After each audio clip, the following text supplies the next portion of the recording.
Pemirsa Gus Adi Channel yang budiman, malam ini kita akan lanjutkan diskusi dengan topik yang lagi up to date, Bang. Saya bersama Bang Uyu, pengamat politik kita.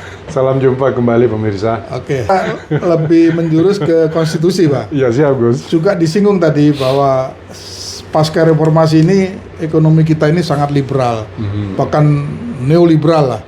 Semua apa-apa Barat, apa-apa Amerika, apa-apa Eropa dan sebagainya. Padahal dengan perkembangan sekarang saja Amerika sudah mulai mawas diri dengan kekuatan baru Indochina, ya kan, terus Rusia, Eropa juga mulai merubah sistemnya. Nah, kira-kira kalau dalam konteks undang-undang dasar kita yang lebih banyak memberikan satu penetrasi bahwa rakyat itu harus dimakmurkan, efisiensi dalam segala hal. Ini kira-kira Pak Prabowo ini sepertinya sangat memahami filosofisnya terhadap bunyi undang-undang dasar, khususnya dalam hal ekonomi di pasal 33. Yes. Apa yang menjadi pikiran beliau itu bahwa ini harus dilakukan secara murni, holistik, konsekuen? Jadi dalam menerjemahkan pasal 33 tersebut, Gus, ya, saya melihat apa yang dilakukan Prabowo ini dengan melakukan hilirisasi, dengan melakukan efisiensi, dengan melakukan pemotongan di mana-mana terkait dengan anggaran yang tidak jelas. Sebenarnya ini adalah antitesa dari liberal itu. Antitesa, jadi ya? sebenarnya Prabowo ini lagi melawan sistem dunia ini gitu loh. You liberal, you kapitalis, saya lawan di sini. Maka hilirisasi dilakukan di sini. Kalau tidak kan orang ini dibawa keluar, Gus. Kalau tidak, anggaran kita sesuka-sukanya para pejabat-pejabat itu sekarang kan tidak ada, Gus. Dengan gaya top down-nya Prabowo sekarang, saya adalah pemimpin, you lakukan ini, saya mau ini program jalan, you kalau tidak bisa, you keluar. Ada yang melawan, ada yang melawan, misalkan entah itu dilawan oleh negara lain. Makanya, Gus, beberapa terakhir ini, negara-negara sahabat itu datang ke Indonesia loh, Gus. Betul. Itu antara kunjungan kenegaraan atau mau minta perlindungan itu beda-beda tipis, Gus. Artinya mungkin dengan gaya Prabowo ini, negara-negara kita takut loh. Dengan gaya Prabowo ya. Ingat loh, Prabowo ini adalah presiden, basis beliau itu adalah militer. Dan militer beliau itu bukan hanya sekedar militer jenderal di belakang meja. Ini jenderal tempur yang sebenarnya ya Gus kan sendiri bisa melihat bagaimana Singapura datang, bagaimana India datang, bagaimana Malaysia datang. Ini bukan hanya sekedar kunjungan kenegaraan menurut pandangan politik saya, Gus. Ini adalah kunjungan kunjungan tolong ya kita jangan diapa-apakan gitu loh. Ini kunjungan adalah semacam muhibah, tolong kita jangan diakali ya. Mungkin ya Gus, masa-masa lalu mungkin pada saat ada kerajaan Majapahit, kerajaan-kerajaan kecil di sekitarnya itu minta perlindungan, tolong kita jangan diserbu. Nah, kira-kira ini kira-kira. Pak Gus sudah menjelaskan tadi, saya bisa membuat personifikasi maupun reinkarnasi, Pak. Ya, boleh, Gus. Sepertinya Pak Prabowo ini mirip tokoh seorang panglima yang hebat, dan dia menjadi sultan yang hebat meskipun tidak terlalu panjang ceritanya ini, yaitu Joko Tingkir, Pak. Joko Tingkir ini pendiri kerajaan Pajang. Nah, menarik ini. Joko Tingkir ini status kekeluargaannya sama dengan Pak Prabowo ini, sebagai seorang mantu tokoh besar Sultan Trenggono, Sultan termasyhur di Kesultanan Demak pasca Raden Patah. Pak Prabowo kan mantu dari Presiden Soeharto, penguasa Orde Baru, dan basisnya sama. Joko Tingkir itu dididik oleh ayahnya, dididik oleh Sunan Kalijaga, dididik oleh para senior-seniornya itu menjadi panglima yang akhirnya menjadi semacam panglima atau pasukan elitnya di Kesultanan Demak. Kalau Pak Prabowo kan di Kopassus, ini di pasukan intinya Kesultanan Demak. Nah, karena saking dekatnya dengan istana Kesultanan Demak, Bang, Ini sama juga akhirnya. Sama Gus ya. Menikah dengan putra Sultan Demak namanya Ratu Mas Cempaka. Coba Pak Prabowo menikah dengan putra dari Bapak Presiden Soeharto, Ibu Titi. Ini konstruksinya sama dari sisi keluarga, dari sudut pandang. Nah, dari segi kanuragan, kayaknya juga hampir sama, Pak. Luar biasa ini. Jangan dilihat Pak Prabowo menggelegar dengan ucapan-ucapan dan sebagainya itu tidak disupport oleh kekuatan energi alam. Yang melingkar dalam diri beliau. Karena kedekatan dengan alam, ini energi ini jangan diremehkan, energi alam yang satu garis dengan Sang Pencipta ya. Nah, Joko Tingkir sebelum masuk ke Kesultanan Demak itu juga telah melakukan penggemblengan di Padepokan, di daerah Tingkir, di Salatiga sana, di tempat ada pemandian yang sekarang bisa dikunjungi oleh masyarakat namanya Sanjaya. Itu bentuk daripada bagaimana menyatukan energi alam itu masuk dalam dirinya, sehingga dalam kepemimpinannya satu, dia yakin karena Yang Maha Kuasa itu ada dalam kekuatan dirinya. Yang kedua, berani. Berani karena apa? Semua sudah selesai dengan dirinya. Yes, betul Gus. Kalau beliau ingin membela rakyat dan mengembalikan marwah negaranya, maka nggak ada satu-satunya adalah cara yang ditempuh adalah berani melakukan perang tadi itu, seperti yang Abang bilang itu. Perang ke siapa aja? Perang yang mengganggu kredibilitas dan marwah negara. Perang melawan orang yang memberontak. Yes. Perang melawan siapa saja yang tidak mencerminkan upaya memakmurkan rakyatnya. Nah, Joko Tingkir ini ada strategi yang sepertinya juga diikuti oleh Pak Prabowo, Pak, dalam menyelesaikan konflik yang sangat krusial. Beliau tidak menggunakan tangannya sendiri. Wah, ini. Bagus banget. Ya ini. Iya. Dia punya teman-teman baik, ada Ki Panjawi, ada Ki Ageng Pemanahan, bahkan putra angkatnya sendiri yang namanya Danang Sutawijaya, seorang anak muda yang usia 16 tahun ini ikut dalam medan perang menempuh peperangan melawan kesatria hebat di Kesultanan Demak itu namanya Aryo Penangsang.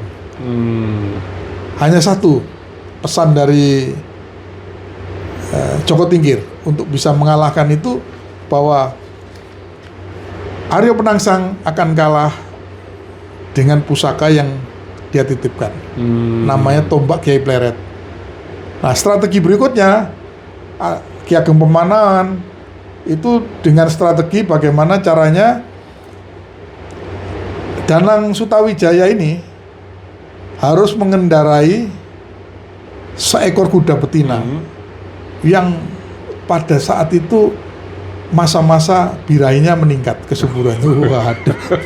Coba bayangin, Pak. Aryo Penangsang punya kuda hebat namanya Gagak Rimang, dan Danang Sutawijaya ini harus menggunakan kuda betina yang birahinya memuncak. Supaya apa? Supaya nanti akan mengejar di saat kuda betina milik Danang Sutawijaya itu lari ke sungai. Padahal itu yang dilarang oleh Sunan Kudus. Kamu jangan sekali-sekali melewati sungai ini, karena disitulah kesialanmu. Nah, dari situlah terjadi pergolakan. Maka begitu tombak Kiai Pleret ditusukkan, ini masih kuat, masih sakti nih Aryo Penangsang ini. Khususnya walaupun terburai, belum mati, belum bisa meninggal. Sakti nih, Gus. Nah, ukuran pemimpin kalau ingin selamat, kalau ingin terkendali emosi jiwanya, maka disitulah diukur bahwa kesombongan, ego itu tidak bisa menyelamatkan kecuali dengan satu roso, dengan kekuatan hati yang bersih. Nah, karena kesombongannya itu dia menghunuskan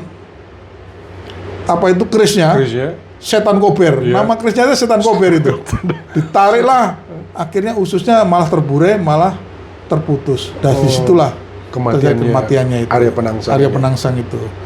Maka dari sisi inilah para pemimpin diingatkan jangan tonjolkan ego, jangan tonjolkan kesombongan. Ya, betul, Gus. Maka kekuatan kebijakan, hati yang bersih itu justru itu yang akan memenangkan.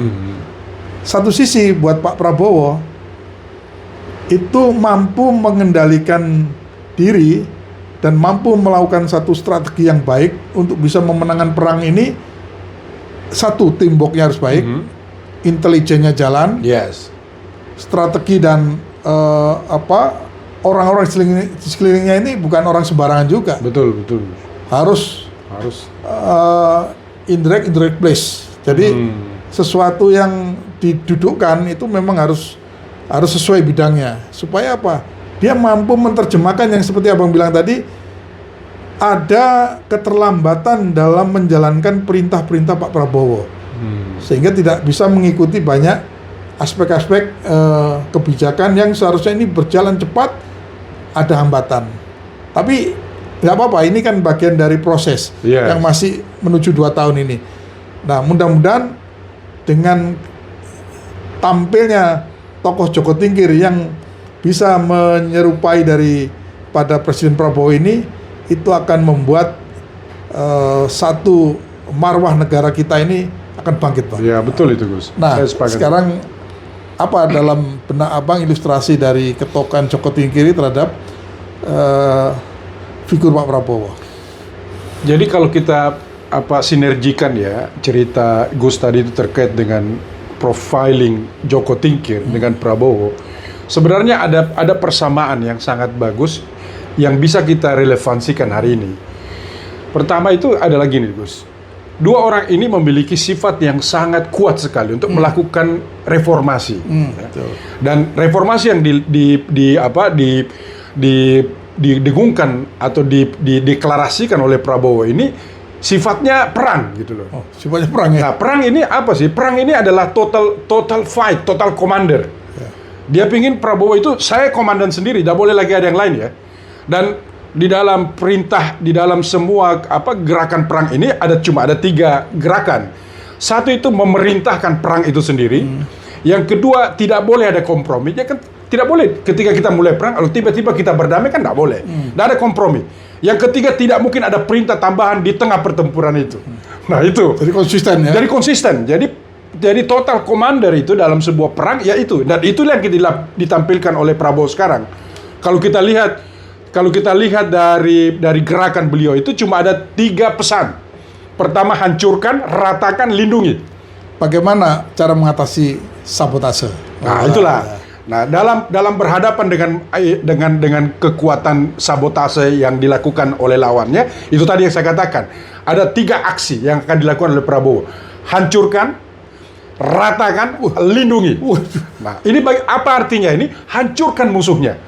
Jadi kan Prabowo sudah mengerti siapa sih melalui informasi telik sandi ataupun sandi Yuda, sudah ketahuan siapa sih sebenarnya ini yang membuat kerusuhan. Hancurkan aja, nggak ada lagi tedeng aling-aling, nggak menunggu kompromi, nggak menunggu negosiasi. Hai para perampok, kembalikan uang negara yang sudah kalian rampok, saya tidak akan apa-apakan. Itu awal-awal yang mungkin kita masih ingat ya Gus ya. Sampai tahun kedua tidak terjadi pengembalian itu, saya masuk. Maka kalian berhadapan dengan hukum dan sistem. Kemudian ratakan apa? Ratakan, kalau itu perusahaan akan dikejar. Kalau itu adalah semacam sebuah organisasi, akan dihancurkan. Nah, yang terakhir itu lindungi. Lindungi siapa? Lindungi orang baiknya. Makanya kita lihat Gus, tidak sedikit orang-orang baik yang diajak oleh Prabowo masuk di pemerintahannya. Ada kawan kita Jumhur misalkan menjadi menteri lingkungan hidup. Ada kawan kita Erlangga Hartarto diserahkan untuk membenahi ekonomi kita. Ada orang namanya Purbaya diambil menjadi menteri keuangan. Artinya ada 3 aksi ini terjadi Gus, dan kita ini saksikan semua. Jadi hancurkan musuhnya, ratakan tempat di mana musuh itu, dan lindungi orang-orang baiknya atau kalau bawa kembali ke dalam. Sehingga pemerintahan ini selain dia bersifat top down dalam keadaan perang, dia juga berkualitas dalam mengatur permainan. Kira-kira begitu, Gus. Iya. Terima kasih Bang Yul. Iya, siap, Gus. Sepertinya diskusi malam ini kita cukupkan, tapi ini menarik pemirsa. Tokoh Joko Tingkir ini mengiringi perjalanan kepemimpinan Pak Prabowo. Kalau kita pernah dulu berdiskusi mengilustrasikan Pak Prabowo seperti Raden Wijaya, kemudian seperti Hayam Wuruk, juga Sultan Agung.